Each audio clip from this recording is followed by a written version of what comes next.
दबला डंडा। ब्रीहरी। एक संत की वसीयत, त्वमेव माता च पिता त्वमेव त्वमेव बंधुश्च सखा त्वमेत्र त्वमेव विद्या द्रविणवान त्वमेव त्वमेव सर्वमं देव देव। के नमन गुण रखपुर अल्टीन श्री परमात्म ने नमः। एक संत की वसीयत, श्री भगवान की असीम अहेतु की कृपा से ही जीव को मानव शरीर मिलता है।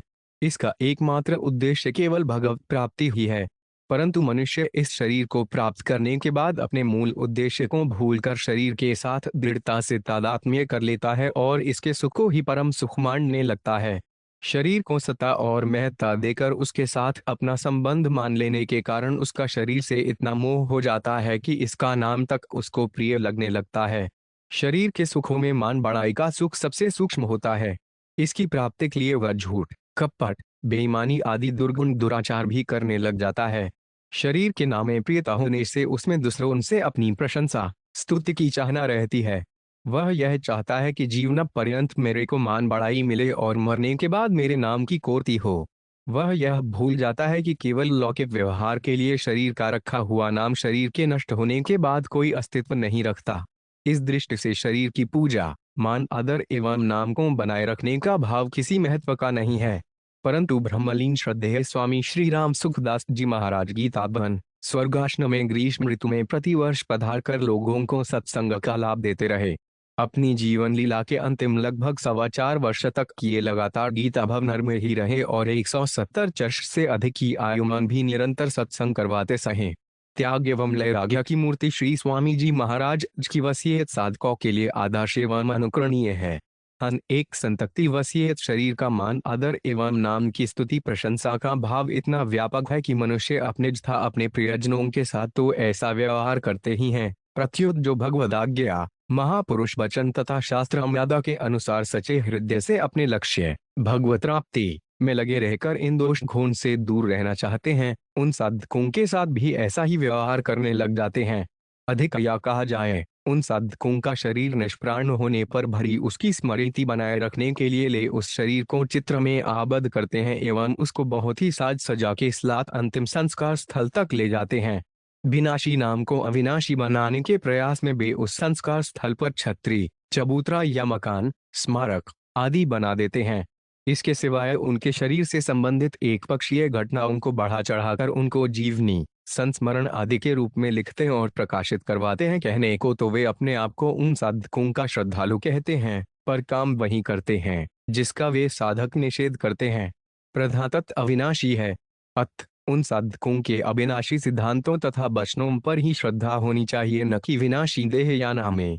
नाशवान शरीर तथा नामे तो मोड़ होता है, श्रद्धा नहीं।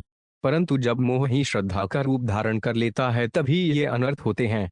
अत भगवान के शाश्वत, दिव्य, अलौकिक प्रिय विग्रह की पूजा तथा उनके अविनाशी नाम की स्मृति को छोड़कर इन नाशवान शरीरों तथा नामों को महत्व देने से न केवल अपना जीवन हो निरर्थक होता है, प्रत्युत अपने साथ महान धोखा भी होता है। एक संत की वसीयत साथ वास्तविक दृष्टि से देखा जाए तो शरीर मलमूत्र बनाने की एक मशीन ही है। इसको उत्तम से उत्तम भोजन या भगवान का प्रसाद खिला दो तो वह मल बनकर निकल जाएगा तथा उत्तम से उत्तम पेय या गजाजल पिला दो तो चह मूत्र बनकर निकल जाएगा। जब तक प्राण है तब तक तो यह शरीर मल पमृत्र बनाने की मशीन है और प्राण निकल जाने पर यह मुर्दा है जिसको छू लेने पर स्नान करना पड़ता है। वास्तव में यह शरीर प्रतिक्षण ही मर रहा है, मुर्दा बन रहा है। इसमें जो वास्तविक तत्व चेतन है उसका चित्र तो लिया हो नहीं हो जा सकता। चित्र लिया जाता है उस शरीर का जो प्रतिक्षण नष्ट हो रहा है। इसलिए चित्र लेने के बाद शरीर भी वैसा नहीं रहता जैसा चित्र लेते समय था। इसलिए चित्र की पूजा तो असत नहीं की ही पूजा हुई। चित्र में चित्रित शरीर निष्प्राण रहता है, अत हाड़ू मांसामय वितन्र शरीर का चित्रित मुर्दे का भी मुर्दा हुआ। हम अपनी मान्यता से जिस पुरुष को महात्मा कहते हैं वह अपने शरीर से सर्वथा संबंध विच्छेद हो जाने से ही महात्मा है, न कि शरीर से संबंध रहने के कारण। शरीर को तो वे मल के समान समझते हैं। अत महात्मा के कहे जाने वाले शरीर का आदर करना मल का आदर करना हुआ। क्या यह उचित है? यदि कोई कहे कि जैसे भगवान के चित्र को पूजा आदि होती है वैसे ही महात्मा के चित्र की भी पूजा आदि की जाए तो क्या आपत्ति है? तो यह कहना भी उचित नहीं है। कारण कि भगवान का शरीर चिन्मय एवं अविनाशी होता है। जनक की महात्मा का कहा जाने वाला शरीर पाड भौतिक होने के कारण जड़ एवं विनाशी होता है। भगवान सर्वव्यापी हैं, अतः वे चित्र में भी हैं, परंतु एक संत की वस्तियत महात्मा को सर्वव्यापकता, शरीर से अलग, भगतनान को सर्वव्यापकता के ही अंतर्गत होती है। एक भगवान के अंतर्गत समस्त महात्मा हैं, अतः भगवान की पूजा के अंतर्गत सभी महात्माओं की पूजा स्वतः हो जाती है। यदि महात्माओं के हारमान समय शरीरों की तथा उनके चित्रों की पूजा होने लगे तो इससे पुरुषोत्तम भगवान की ही पूजा में बाधा पहुंचेगी, जो महात्माओं के सिद्धांत से सर्वथा विपरीत है। महात्मा तो संसार में लोगों को भगवान की ओर लगाने के लिए आते हैं, न कि अपनी ओर लगाने के लिए। जो लोगों को अपनी ओर, अपने ध्यान, पूजा आदि में लगाता है, वे तो भगवत विरोधी होता है। वास्तव में महात्मा कभी शरीर में सीमित होता ही नहीं। वास्तविक जीवनी या चरित्र वही होता है जो साहिबोपाड़ हो, अर्थात जीवना को अच्छी बुरी, स्त्रीगुण, दुर्गुण, सदाचार, दुराचार आदि सब बातों का यथार्थ रूप से वर्णन हो। अपने जीवना को, समस्त घटनाओं को यथार्थ रूप से मनुष्य स्वयं ही जान सकता है। दूसरे मनुष्य तो उसकी बाहरी क्रियाओं को देखकर अपनी बुद्धि के अनुसार उसके बारे में अनुमान मात्र कर सकते हैं, जो प्राय यथार्थ नहीं होता। आजकल जो जीवनी लिखी जाती है उसमें दोषों को छिपाकर गुणों का ही मिथ्या रूप से अधिक वर्णन करने के कारण वह साजोपाड़ तथा पूर्ण रूप से सत्य होती ही नहीं। वास्तव में मर्यादा पुरुषोत्तम भगवान श्री राम के चरित्र से बढ़कर और किसी का चरित्र क्या हो सकता है। अतः उन्हीं के चरित्र को पढ़ना सुनना चाहिए और उसके अनुसार अपना जीवन बनाना चाहिए। जिसको हम महात्मा मानते हैं उसका सिद्धांत और उपदेश ही श्रेष्ठ होता है, अतः उसी के अनुसार अपना जीवन बनाने का यज्ञ कसना चाहिए। फूलाल सतोप एक्सक्लेमेशन मार्क एगशैक संत्र को लीसरत प्लस प्लस संत की चस्तियत छ उपर्युक्त सभी बातों पर विचार करके मैं सभी परिचित संतों तथा सदगृहस्थों से एक विनम्र निवेदन प्रस्तुत कर रहा हूँ। इसमें सभी बातें मैंने व्यक्तिगत आधार पर प्रकट की हैं, अर्थात मैंने अपने व्यक्तिगत चित्र, स्मारक, जीवनी आदि का निषेध किया है। मेरी शारीरिक असमर्थता के समय तथा शरीर शांत होने के बाद इस शरीर के प्रति आपका क्या दायित्व सहेगा, इसका स्पष्ट निर्देश करना ही इस लेख का प्रयोजन है। 1. यदि यह शरीर चलने फिरने, उठने बैठने आदि में असमर्थ हो जाए एवं वैद्यों डॉक्टरों की राय से शरीर के रहने की कोई आशा प्रतीत न हो तो इसको गंगा जी के तटवर्ती स्थान पर ले जाया जाना चाहिए। उस समय किसी भी प्रकार की औषधि आदि का प्रयोग न करके केवल गजगजा जल तथा तुलसी दल का हो प्रयोग किया जाना चाहिए। उस समय अनवरत रूप से भगवान नाम का जप तथा कीर्तन और श्रीमद्भगवद गीता, श्री विष्णु सहस्त्र नाम, श्री रामचरितमानस आदि प्रिय ग्रंथों का श्रवण कराया जाना चाहिए। 2. इस शरीर के निष्प्राण होने के बाद इस पर गोपी चंदन एवं तुलसी माला के सिवाय पुष्प, इत्र, गुलाल आदि का प्रयोग बिल्कुल नहीं करना चाहिए। निष्प्राण शरीर को साधु परंपरा के अनुसार कपड़े की झोली में ले जाया जाना चाहिए, न कि लकड़ी आदि से निर्मित वैकुंठी, विमान आदि में। जिस प्रकार इस शरीर की जीवित अवस्था में मैं चरण स्पर्श, दंडवत प्रणाम, परिक्रमा, माल्यार्पण, अपने नाम को जयकार आदि का निषेध करता आया हूँ, उसी प्रकार इस शरीर के निष्प्राण 8 एक संत की वसीयत होने के बाद भी चरण स्पर्श, दंडवत प्रणाम, परिक्रमा, माल्यार्पण, अपने नाम की जयकार आदि का निषेध समझना चाहिए। इस शरीर की जीवित अवस्था के, मृत्यु अवस्था के तथा अंतिम संस्कार आदि के चित्र, फोटो लेने का मैं सर्वथा निषेध करता हूँ।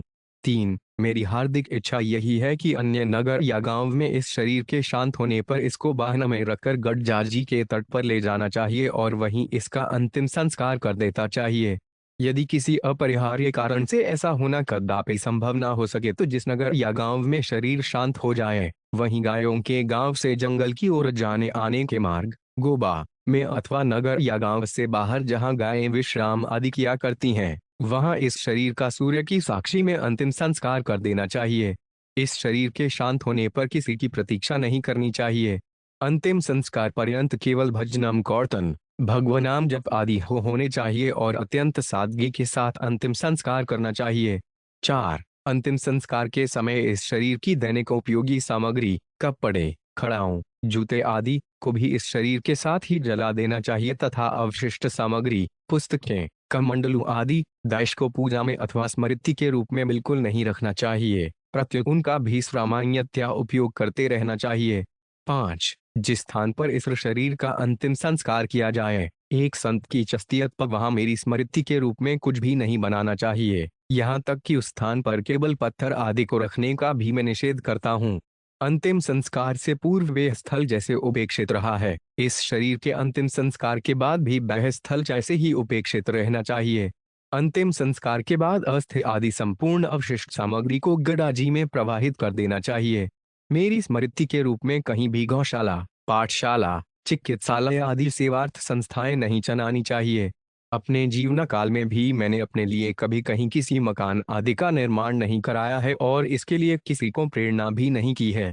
यदि कोई व्यक्ति कहीं भी किसी मकान आदि को मेरे द्वारा अथवा मेरी प्रेरणा से निर्मित बताए तो उसको सर्वथा मिथ्या समझना चाहिए। 6. इस शरीर के शांत होने के बाद सनहवी, मेला या महोत्सव आदि बिल्कुल नहीं करना चाहिए और उन दिनों में किसी प्रकार की कोई मिठाई आदि भी नहीं करनी चाहिए। साधु संत जिस प्रकार अब तक मेरे सामने भिक्षा लाते रहे हैं, उसी प्रकार लाते रहना चाहिए। अगर संतों के लिए सदगृहस्थ अपने आप भिक्षा लाते हैं तो उसी भिक्षा को स्वीकार करना चाहिए जिसमें कोई मीठी चीज ना हो। अगर कोई साधु या सदगृहस्थ बाहर से आ जाए तो उनकी भोजन व्यवस्था में मिठाई बिल्कुल नहीं बनानी चाहिए, प्रत्युत उनके लिए भी साधारण भोजन ही बनाना चाहिए। 7. इस शरीर के शांत होने पर शौक अथवा शौक सभा आदि नहीं करने चाहिए, प्रत्युत 17 दिन तक सत्संग, भजन कीर्तन, भगवनाम 50, एक संत की बसी युक्त जप, गीता पाठ, श्री रामचरितमानस पाठ, संतवाणी पाठ, भागवत पाठ आदि आध्यात्मिक कृत्य ही होते रहने चाहिए। सनातन हिंदू संस्कृति में इन दिनों के ये ही मुख्य कृत्य माने गए हैं। 8. इस शरीर के शांत होने के बाद 17वीं आदि किसी भी अवसर पर यदि कोई सज्जन रुपया, पैसा, कपड़ा आदि कोई वस्तु भेंट करना चाहे तो नहीं लेना चाहिए, अर्थात किसी से भी किसी प्रकार की कोई भेंट बिल्कुल नहीं लेनी चाहिए। यदि कोई कहे कि हम तो मंदिर में भेंट चढ़ाते हैं तो इसको फालतू बात मानकर इसका विरोध करना चाहिए। बाहर से कोई व्यक्ति किसी भी प्रकार की कोई भेंट किसी भी माध्यम से भेजे तो उसको सर्वथा अस्वीकार कर देना चाहिए। किसी से भी भेंट न लेने के साथ साथ यह सावधानी भी रखनी चाहिए कि किसी को कोई भेंट, चिन्हूर, किराया आदि नहीं दिया जाए। जब 17वीं का भी निषेध है तो फिर बरसी, वार्षिक तिथि आदि का भी निषेध समझना चाहिए। 9. इस शरीर के शांत होने के बाद इस शरीर से संबंधित घटनाओं को जीवनी, स्मारिका, संस्मरण आदि किसी भी रूप में प्रकाशित नहीं किया जाना चाहिए। अंत में मैं अपने परिचित सभी संतों एवं सदगृहस्थों से विनम्र निवेदन करता हूं कि जिन बातों का मैंने निषेध किया है उनको किसी भी स्थिति में नहीं किया जाना चाहिए। इस शरीर के शांत होने पर इन निर्देशों के विपरीत आचरण करके तथा किसी प्रकार का विवाद, विरोध, मतभेद, झगड़ा, वितंडावाद आदि कटवसीय तथा अक्षणीय स्थिति उत्पन्न करके अपने को अपराध एवं पाप का भागी नहीं बनाना चाहिए, प्रत्युत अत्यंत धैर्य, प्रेम, सरलता एवं पारस्परिक विश्वास, निश्चल व्यवहार के साथ पूर्वोक्त निर्देशों का पालन करते हुए भगवनाम कीर्तन पूर्वक अंतिम संस्कार कर देना चाहिए। जब और जहां भी ऐसा संयोग हो, इस शरीर के संबंध में दिए गए निर्देशों का पालन वहां उपस्थित प्रत्येक संबंधित व्यक्ति को करना चाहिए। मेरे जीवन काल में मेरे द्वारा शरीर से, वाणी से, मन से, जान में, अनजान में किसी को भी किसी प्रकार का कष्ट पहुंचा हो तो मैं उन सभी से विनम्र हृदय से करबद्ध क्षमा मांगता हूं। आशा है सभी उदारता पूर्वक मेरे को क्षमा प्रदान करेंगे। एक बार सरल हृदय से दृढ़ता पूर्वक स्वीकार कर ले कि मैं केवल भगवान का ही अंश हूं और केवल भगवान ही मेरे अपने हैं, क्योंकि का शरीर संसार कभी किसी के साथ रहते ही नहीं और परमात्मा कभी किसी का साथ छोड़ते ही नहीं। अहालीन श्रद्धेय स्वामी श्री राम सुखदास जी महाराज के प्रचंड से मेरे विचार वर्तमान समय की आवश्यकताओं को देखते हुए मैं अपने कुछ विचार प्रकट कर रहा हूँ। मैं चाहता हूँ कि अगर कोई व्यक्ति मेरे नाम से इन विचारों, सिद्धांतों के विरुद्ध आचरण करता हुआ दिखे तो उसको ऐसा करने से यथाशक्ति रोकने की चेष्टा की जाए। मेरे दीक्षा गुरु का शरीर शांत होने के बाद जब सन 1987 में मैंने उनकी बरसी कर ली तब ऐसा पक्का विचार कर लिया कि अब एक तत्व प्राप्त की सिवाय कुछ नहीं करना है, किसी से कुछ मांगना नहीं है, रुपयों को अपने पास न रखना है, न छूना है, अपनी ओर से कहीं जाना नहीं है, जिसको गरज होगी वह ले जाएगा। इसके बाद मैं गीता प्रेस के संस्थापक सेठ जी श्री जदयाल जी गोयंदका के साथ में आया। वे मेरी दृष्टि में भगवत प्राप्त महापुरुष थे। मेरे जीवन पर उनका विशेष प्रभाव पड़ा। मैंने किसी भी व्यक्ति, संस्था, आश्रम आदि से व्यक्तिगत संबंध नहीं जोड़ा है। यदि किसी हेतु से संबंध जोड़ा भी हो तो वह तात्कालिक था, सदा के लिए नहीं। मैं सदा तत्व का अनुयायी रहा हूँ, व्यक्ति का नहीं। मेरा सदा से यह विचार रहा है कि लोग मुझ में अथवा किसी व्यक्ति विशेष में न लगकर भगवानों में ही लगें। व्यक्ति पूजा का मैं कड़ा निषेध करता हूँ। मेरा कोई स्थान, मठ अथवा आश्रम नहीं है। मेरी कोई गद्दो नहीं है और न ही मैंने किसी को अपना शिष्य, प्रचारक अथवा उत्तराधिकारी बनाया है। मेरे बाद मेरी पुस्तकें ही साधकों का मार्गदर्शन करेंगी। गीता प्रेस की पुस्तकों का प्रचार, गोरक्षा तथा सत्संग का मैं सदैव समर्थक रहा हूँ। मैं अपना चित्र खींचने, चरण स्पर्श करने, जय जयकार करने, माला पहनाने आदि का कड़ा निषेध करता हूँ। मैं प्रसाद या भेंट रूप से किसी को माला, दुपट्टा, वस्त्र, मेरे विद्यार्शक कंबल आदि प्रदान नहीं करता। मैं खुद भिक्षा से ही शरीर निर्वाह करता हूँ। सत्संग कार्यक्रम के लिए रुपए, चंदा इकट्ठा करने का मैं विरोध करता हूँ। मैं किसी को भी आशीर्वाद शाप या वरदान नहीं देता और न ही अपने को इसके योग्य समझता हूँ। मैं अपने दर्शन की अपेक्षा गंगा जी, सूर्य अथवा भगवत ग्रह के दर्शन को ही अधिक महत्व देता हूँ। रुपए और स्त्री, इन दो के स्पर्श को मैंने सर्वथा त्याग किया है। जिस पत्र पत्रिका अथवा स्मारिका में विज्ञापन छपते हों, उनमें मैं अपना लेख प्रकाशित करने का निषेध करता हूँ। इस तरह अपनी दुकान, व्यापार आदि के प्रचार के लिए प्रकाशित की जाने वाली सामग्री, कैलेंडर आदि में भी मेरा नाम छापने का मैं निषेध करता हूँ। गौता प्रेस को पुस्तकों के प्रचार के संदर्भ में यह नियम लागू नहीं है। मैंने सत्संग, प्रवचन पे ऐसी मर्यादा रखी है कि पुरुष और स्त्रियां अलग अलग बैठें।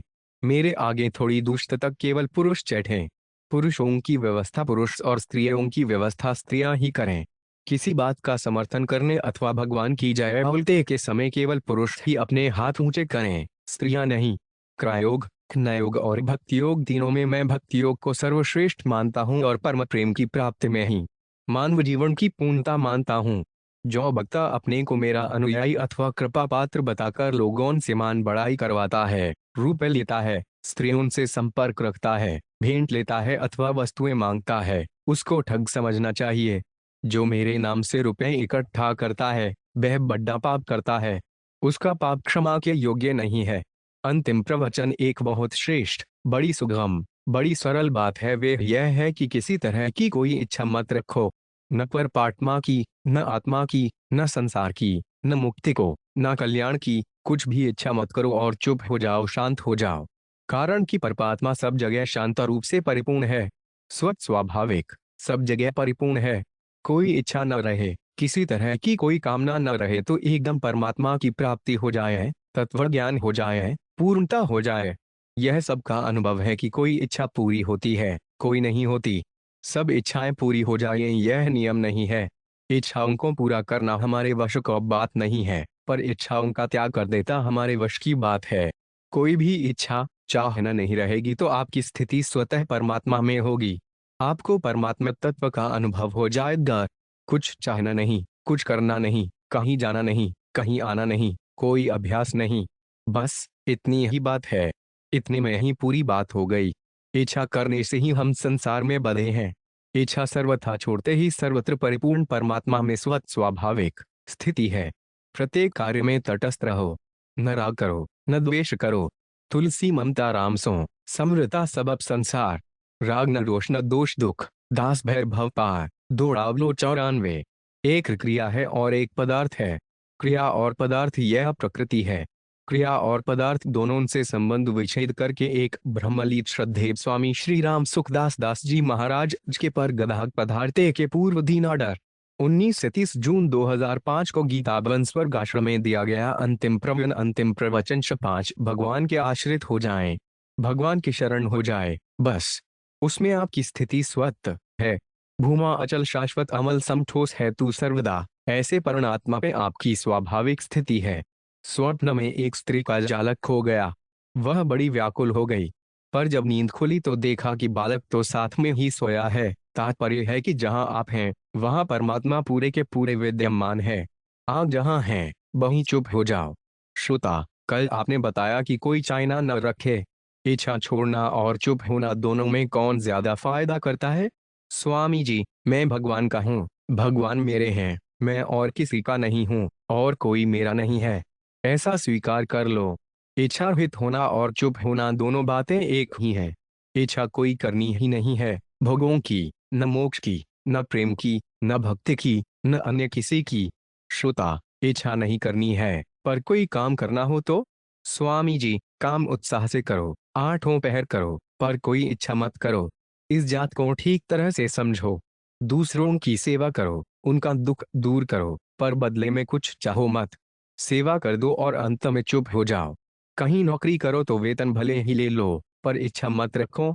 सार बात है कि जहां आप हैं वहीं परमात्मा है। कोई इच्छा नहीं करोगे तो आपकी स्थिति परमात्मा में ही होगी। जब सब परमात्मा ही हैं तो फिर इच्छा किसको करें? संसार की इच्छा है, इसलिए हम संसारों हैं। कोई भी इच्छा नहीं है तो हम पर समात्मा में है। 3 श्री प्रमसात ने नम। सच्ची और पक्की बात, यदि आपको दुख, अशांति, आफत चाहिए तो शरीर संसार से संबंध जोड़ लो, उनको अपना मान लो। और यदि सुख, शांति, आनंद, मस्ती चाहिए तो परमात्मा से संबंध जोड़ लो, उनको अपना मान लो। चुनाव आपके हाथ में है। अहालीन श्रद्धेय स्वामी श्री राम सुखदास जी महाराज के प्रवचन से।